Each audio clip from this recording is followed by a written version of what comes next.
If you think about the positive effects of Aerosmith on Nick, what would they be? Well, if we go back a stage, you start school and you think it's great and your child's going to be fantastic and you rely on the teachers to tell you what is right or wrong.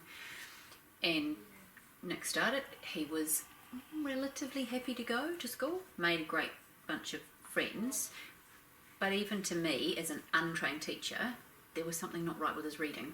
You know, and it was like, I don't know. But you trust the teachers. Yeah. So you're totally guided by them. You believe what they say, and on you go. And then we got to the stage at year 3 and went, this is not right. I'm not a teacher, but I know something with his learning is not right. So for us, the transition from Meadowbank to St Kent's was phenomenal, because literally within 2 weeks of being there, meeting Gay Pilkington and Belinda, and they went, definitely we've got something wrong. And they were the first people that literally said to us, there is something not right with the way Nick is learning. Yeah. And they suggested the clinical psychologist. So that's when we went off, and as much as you don't want to diagnose or label, it was reassuring to know that what we suspected, there was something that just wasn't connecting and wasn't clicking. So then meeting you and doing Aerosmith, as much as he got frustrated with the process of Aerosmith because it's so repetitive, and we know you have to do that to change, I think he understood that there's a belief in him, which comes from you, but also that the program was going to do something to change the way that he learned. Yeah, yeah, I would say that. Probably just to reinforce that, I mean, you know, your style of, you know, just the way you are has been, you know, fundamental, I think, in the positivity and the sort of energetic and all that sort of stuff that you need to help support the kids going through this program. I mean, without that, if you had a teacher sort of sat there like this and didn't Wasn't engage the engaging. kids, or, it would probably be a nightmare, to be honest. But that made a huge difference, I think. So that there's that aspect to the, you know, it's not just a program, it's how it's delivered and who delivers it. So that's And a you big love our plus. child as much as we love him. Yeah. Yeah. And for mother, handing him over to somebody who's going to push him but give him as much love is phenomenal. But the And fact, you showed us the extracts as well in terms of the writing. In 1 year, it went from not legible to completely legible. but the fact that it's measured is really, the fact that it's prescribed, you start from A and then you're rigorously measuring it, getting the feedback through Toronto and getting that sort of positive reinforcement that things are happening, or maybe not in certain areas, so you need to drop some stuff and focus on others, is a fantastic way of actually, rather than just sort of, yeah, sort of maybe, it's very prescribed in that area. But I think it's fair to say that there, you know, the whole the journey is not a bed of roses. It is roses, but the thorns in behind the rose can be pretty pretty brutal demanding. at times, and every child's different. But we learn a lot of Yeah. parenting skills along the way. but yeah, you just have to. It's the repetition, and every child's slightly different how they manage that. But yeah, it's fair to say it's a hard journey. You've got to keep at it and keeping that positivity up, and maybe every now and again take a little break for it. But also You to just stop think, and remember, and sometimes it's those untangible things that are really good. To get Nicholas ready for school in the morning was a major problem, because you had to literally write him. You could give him one instruction, he had to complete that before you gave him another one, and then within sort of that 12 months to 18 months you could give him 3 instructions and not have to repeat it, and he would do it. So his ability to self-organise is still a process. Is that a boy thing, maybe? Yeah. But it's some of those subtle things as well that you don't realise are changing. It's not just about academic learning.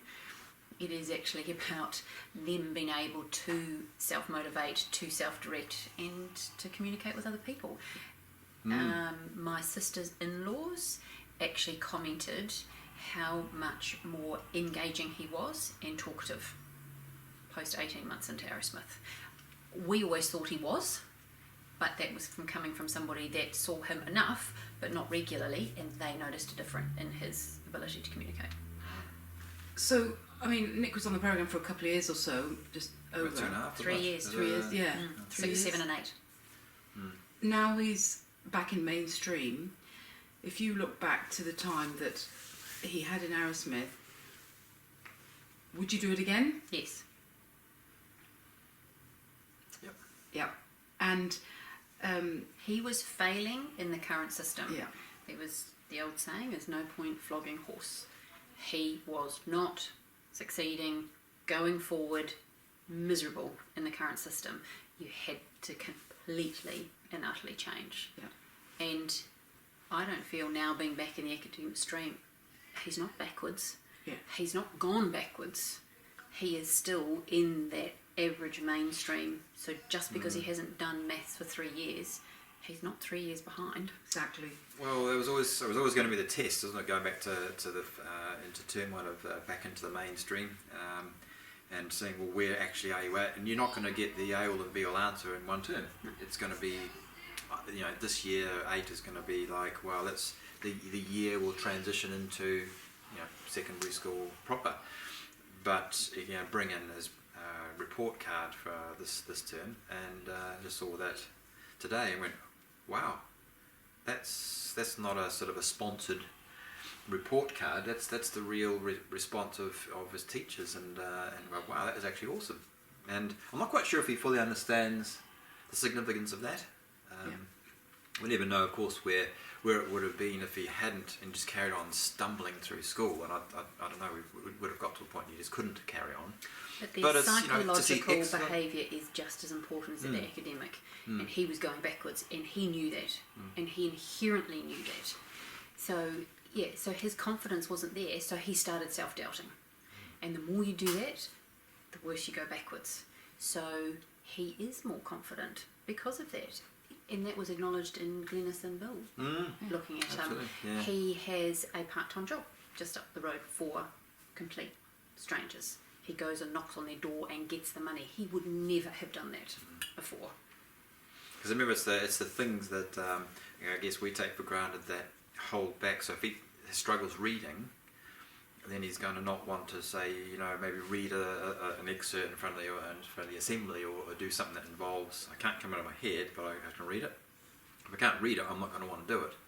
So that's the sort of the side effect, I guess, of not having that confidence. But the bagpipes has been a fantastic, I think, a fantastic vehicle, not only because we love hearing them, but the fact that he's actually committed to learning them, and now he's the one that's leading out the assemblies, and that's, he doesn't, as a parent, that's an awesome feeling to see your child doing that. But he's stuck with it, and he's actually damn good. And but that's given him the confidence, and he's leading out and doing this. Everything else is like, oh, okay, he's got his thing. And of course, rugby, being a really good sportsman, if you like, that's his avenue for confidence as well. So he's got that good balance. But yeah, the bagpipes is a really cool thing. You can now see him being a captain of a team, not just participating. He has enough confidence to be able to lead somebody and to give somebody else the confidence to carry on and do it. And that's quite a difference. And Rob as coach sees that at the college, the Grammar Junior Rugby Club. He sees all his abilities in Nick, being a sort of back utility player and all that sort of stuff, the physical ability. But yeah, you just see it on the field, don't you? It's something that's really cool to see. So that's all part of that rewiring process, I think. Yeah. So well done, Arrowsmith. we would do it again.